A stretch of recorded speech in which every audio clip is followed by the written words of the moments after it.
Once again, I welcome you all to the series of bilateral talk. My name is Sandeep, and on the other side, we have been joined by Mr. Sonak. Today, we are going to discuss on the topic white collar terrorism.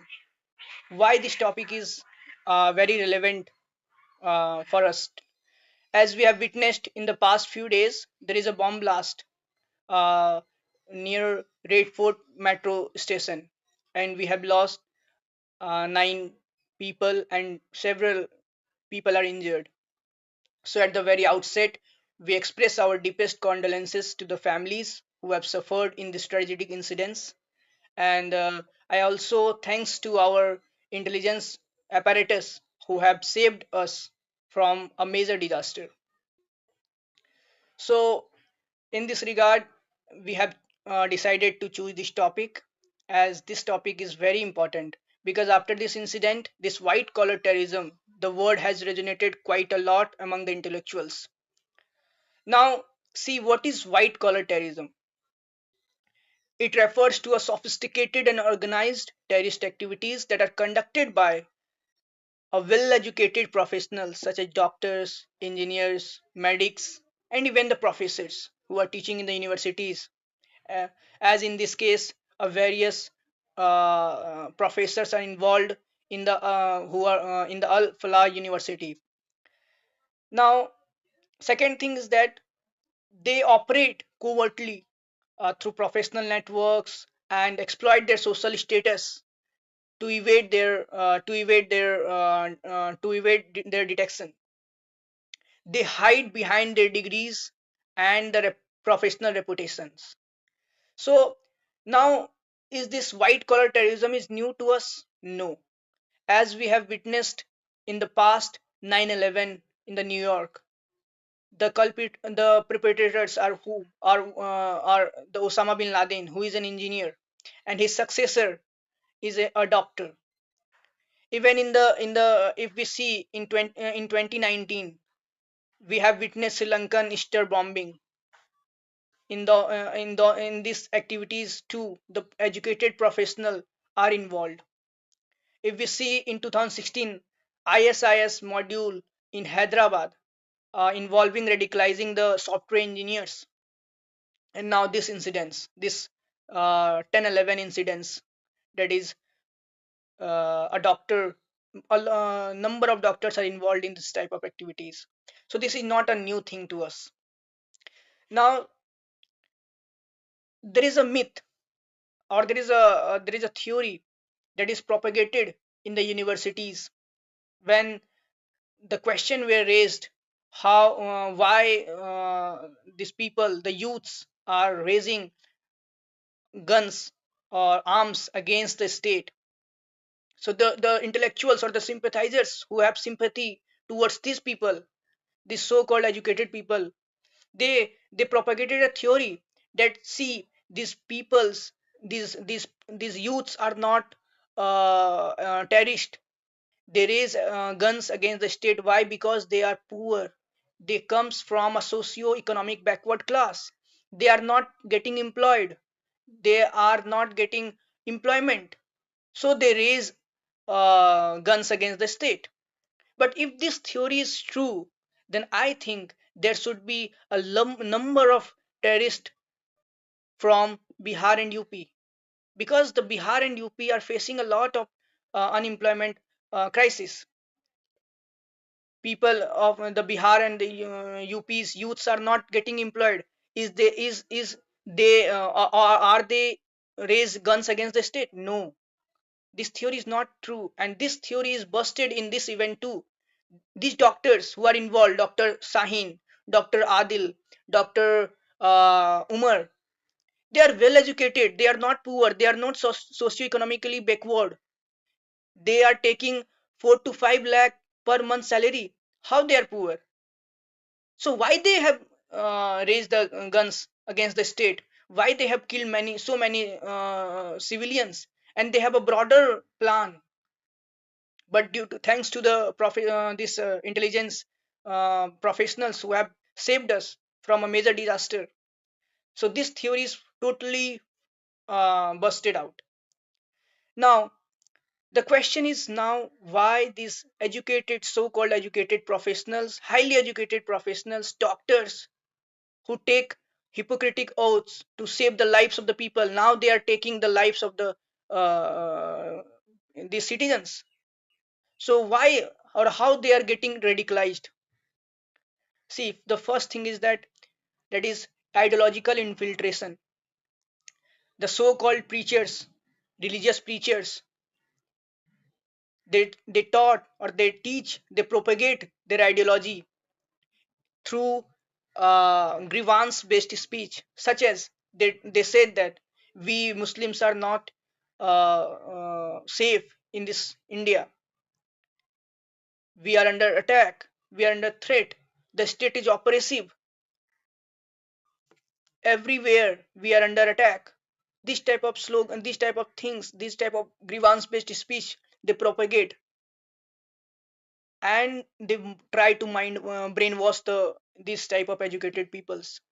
Second thing is that they took or they select some selective text from the a specific book and misinterpret them to do jihad. They justified martyrdom in the name of jihad. Second thing is that emotional manipulation. They show graphical visuals of war victims. They show or they tell emotional stories of oppressed Muslims. And in these type of things, when these people see, these educated people see, they believe they perceive that yes, we are not safe in this country, or our people are getting oppressed by the state. Second thing is that is identity crisis. So when people belongings to this specific community, they face they face discrimination in the name of religion, or they feel alienated somehow due to some this type of terrorist activities. When the question is against the whole community, then these people, these moderate people, thinks that yes, we are not valued as others, and these moderate people slowly or gradually transferring or subscribing to the extremist ideologies. Second thing is that I will say cyber echo chambers. Now we all are using social media platforms, and these online platforms create this closed digital loops where one thing which we likes, or the only one sided truth were circulated 24 into 7. We are exposed to the extremist ideological content. So through these type of things, they are getting more radicalized. Now see how recruitment processes happens, how these so-called preachers recruit this type of educated uh, people to for radicalization. See, first thing is social media platforms. They create what genuine online friendship first, and then gradually they try to impose their ideology. They try to radicalize them through this type of video platforms or video content, as I have mentioned earlier. Second thing is that recruitment via academic and the religious circles. Influential preachers or professionals within the universities, hospital and religion institutional religious institutions identified these vulnerable people and try to impose their ideology. So this through these things, these people are targeted and recruited, and then prepared for a sleeper cell. Now so as this incident which has taken in the past, this bomb blast, this south not to attack the people but to attack the India's confidence. Earlier, what happened? These type of terrorism activities are confined to the border areas like Jammu and Kashmir. But now, these extremist ideologies have seeped into these metropolitan cities like Bombay, like New Delhi. And why this type of places are taken or chosen by this type of radicalist, this terrorist. See, New Delhi is the capital of India, and this Bombay, that is Bombay attack, that is Bombay is the financial capital of India. So they target a area which is very important for a country, so that they try to spread their message to the whole world.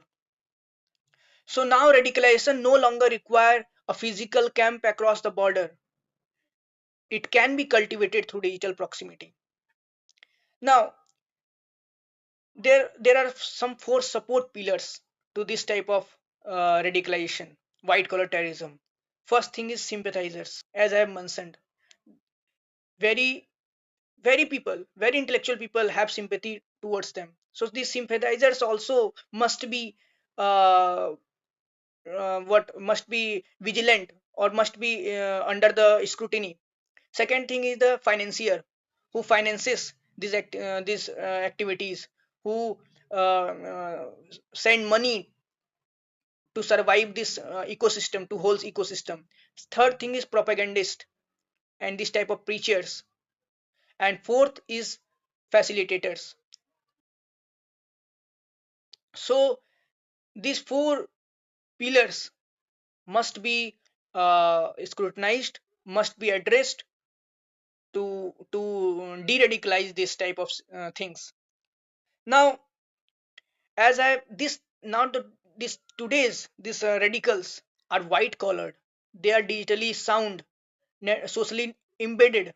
They hide themselves under their degree, professional reputations. So these things is very clear now, and now we have to ask, and we have to raise, and we have to be very loud against them. This is the need of the hour. See what why they are very dangerous to us, or why it is more dangerous, this white collar terrorism. First thing is they are hard to detect. They use dark web platforms. I have mentioned they hide themselves because no one is going to have a suspicion against them. They are doctors, they are educated professionals. So they are very hard to detect. Second thing is that they weaponize their knowledge. They use their knowledge as a weapon. And if we see this I will quote some universities in India which are operating in India and having a terror link. In this case, Al Falah University, the whole ecosystem is patronized under this university, Al Falah University, that is in Haryana. Second, I will name some educational institutions, religious educational institutions like Darul Hadith Salafia. It is in Jammu Kashmir. Al Falah University, as I mentioned, it is in Haryana. Second is Markaz Ad Dawas As Salafia. It is in Chennai. And Jamia Rabn Taimia, it is in Bihar Sharif. These all universities having having terror link. They are patronizing this type of things, and the state must regulate them. Now it is the need of the hour. They must be regulated. Now, what are the legal framework? See, there is a UPA, that is Unlawful Activities Prevention Act 1967. See, this act deals with this type of, or this act provides legal basis for arresting these facilitators and disruptors within the professional domain. But there is a lacuna. This white collar terrorism, this word is the legal definition is not under this act.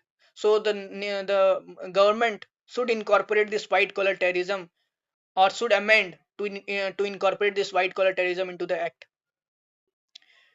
Now, so if I conclude, so I will say that in digital era, terrorism no longer needs a battlefield. It needs a laptop and a software. and an ideology. The war against terror is not against the guns, it is against the brain that uses or that misuses intelligence for destruction. So now I conclude my discussion through these words. Now I invite Mr. Sonak to give his insights in this view in this topic. Mr. Sonak. Uh, Thank you. Thank you, Sandeep, for your insightful thoughts on this matter. The it Today's topic, that is white collar terrorism. Uh, I'll continue from the points which my colleague Mr. Sandeep made earlier in his remarks. That first of all, I'd like to delve into the religious aspect of things. Mm, I've long been of the opinion that all religions are not equal. I think by making a generalized statement that all religions are equal, I think we are doing a disservice to a lot of peaceful and harmonious religions who genuinely try to spread uh, e- harmony, peace, and harmony in society, and we are quite unfair to them. And on the other hand, we kind of whitewash some of the objectionable philosophies and views that are spread by other uh, malicious practices that are spread by other religions. So I have long been of the opinion that all religions are not equal. We should not teach our kids in school that all religions are equal. In fact, uh, I can argue uh, for the point that all religions are not equal because every religion is different. You can somehow draw many similarities between many religions, but for all practical purposes, the most all the religions have very different identities, different origins, different personalities in them. So I think it is very wrong to say that all religions are equal. All religions are not equal, and we should saying this, that hashtag all religions are not equal. Whereas in terms of philosophical aspects, clearly when you have a religion that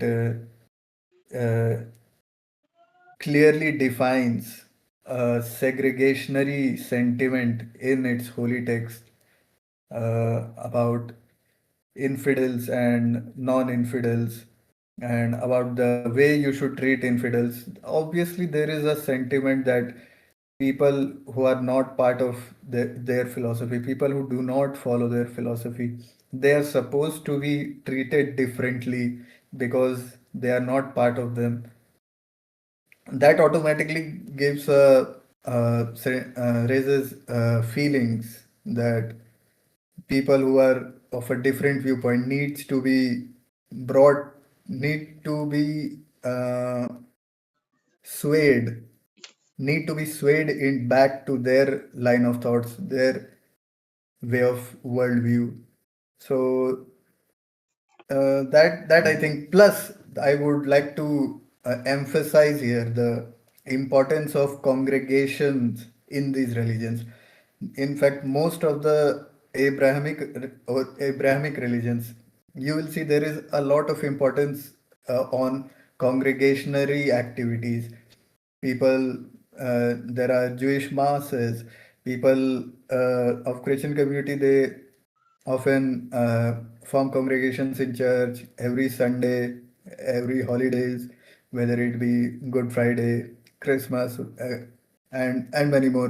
There are many more festivals, and plus, but the congregationary activities that are mentioned in religions like Islam, they are quite a lot more stricter in many ways than other Abrahamic religions, because The Islamic congregationary activities, they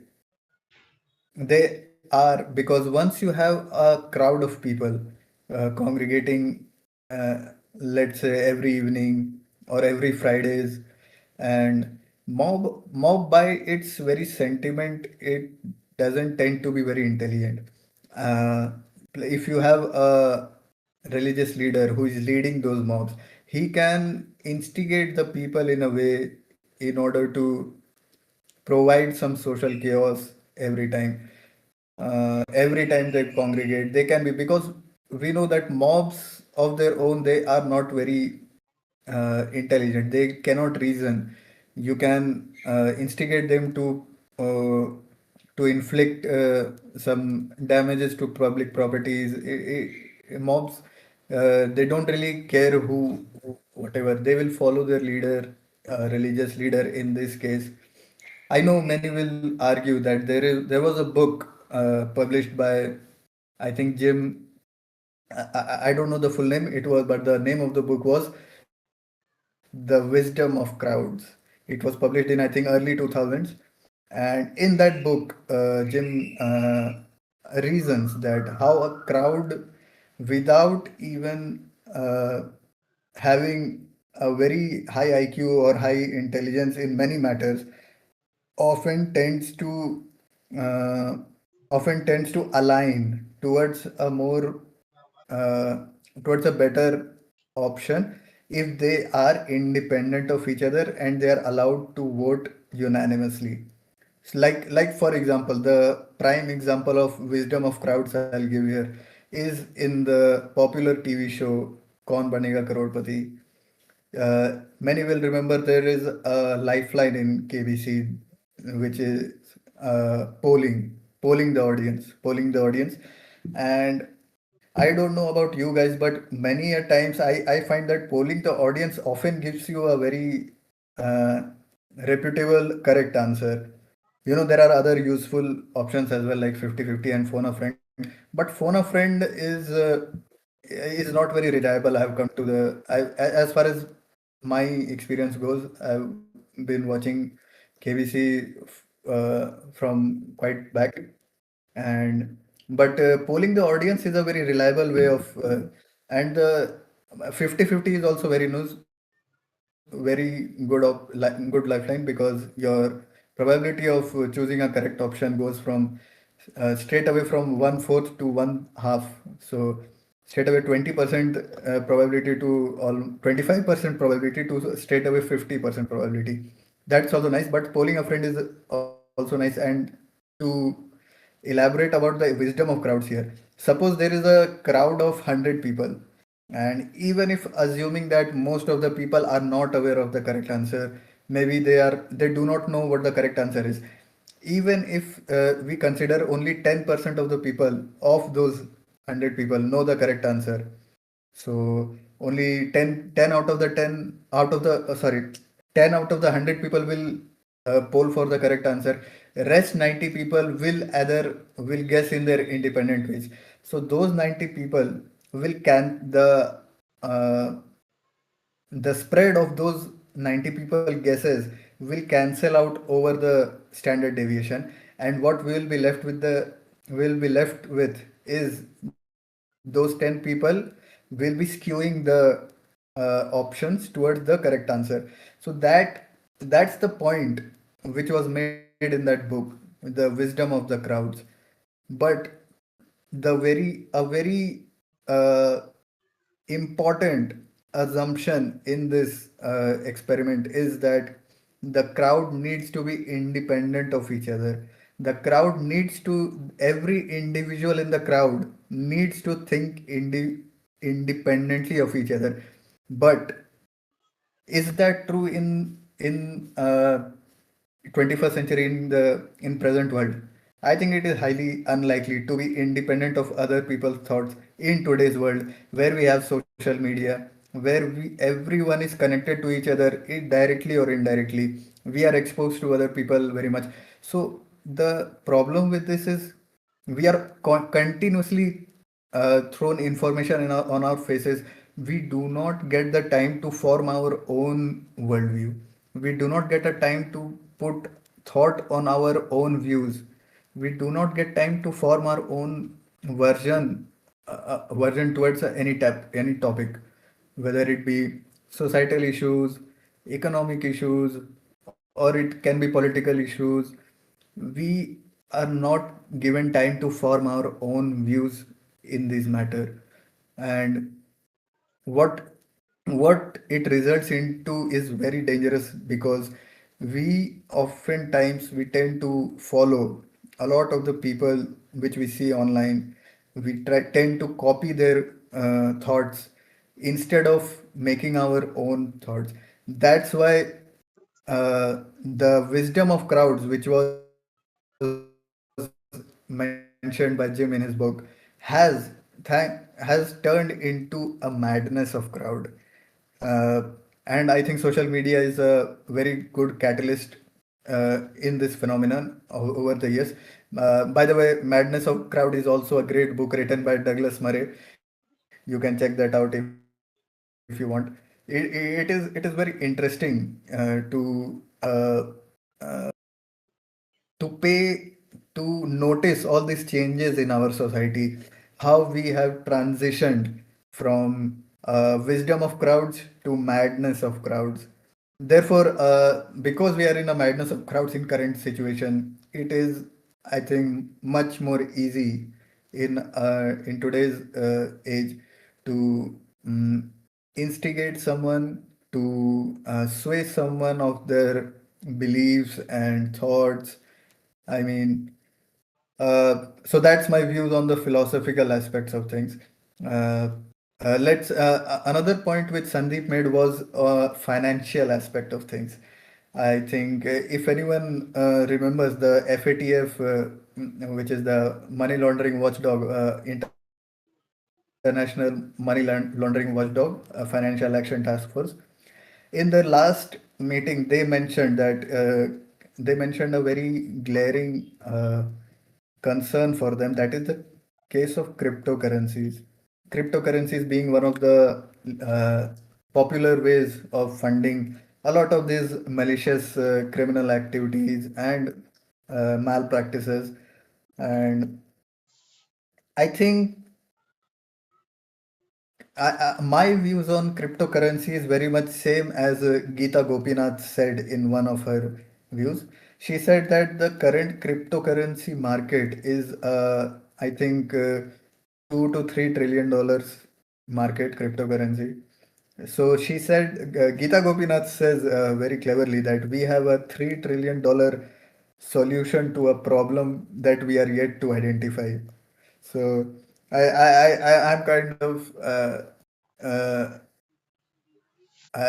my views are very much same, that cryptocurrency is a solution to a problem that we are yet to identify. Although one might say that decentralized ledger can be a boon in many industries, no doubt. I'm not saying that it cannot be a practically viable thing in the future. I'm not a very tech savvy person, but I do not know the technicalities of the how the blockchains work. But as far as in its current state and form, we no one can deny that cryptocurrencies are being widely used for malicious criminal activities, and it is quite difficult to track everything, all the transactions. There are lots of startups in America that do exactly the same work. They try to trace back any risky transactions that are being done in blockchains. But it is yeah, it's a concern in my opinion. Another aspect which Sandeep talked about was the what sorry, what was the last points which you mentioned? I forgot. Sandeep, can you repeat?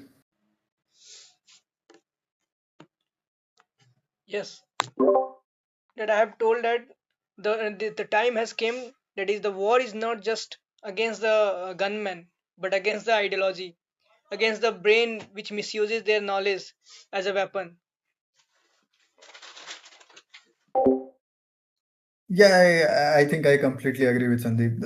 The white collar terrorism, I am at least not surprised that we are seeing a lot of these white collar jobs people delving into these criminal activities and trying to harm other people, because I think today, like I said, the regardless of whether you are highly qualified or professional, like I said, the wisdom of crowds has transitioned into madness of crowds.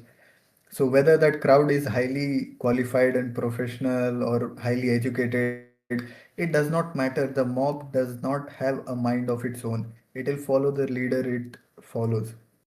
So I think I've made my point very clear. Rest is for the people and the audience to understand up to their discretion. And like I said, all religions are not equal. We should not say that. And that's my point. That's my view. Thanks. Thanks, Simran, for your views. And now, before ending this session, I will just say that we people must be aware who are our neighborhood, what he is doing. We must be very vigilant that what the other people who is sitting with us, what he is doing, we must be very vigilant, and that should be the solution. The time has came that the society has to be very aware, and the society has to do something. We don't let the or we left the things to the intelligence apparatus or to the intelligence professionals only. We Now the society has the duty, or society has the responsibility towards the nation, and they have to do these things. So thanks, my viewers and Mr. Sonak, for giving your beautiful insights, important insights. Once again, I thank you, Mr. Sonak. Thank you. Thank you to you, Sandeep, too. Thanks for inviting me. Thank you, thank you, thank you so much.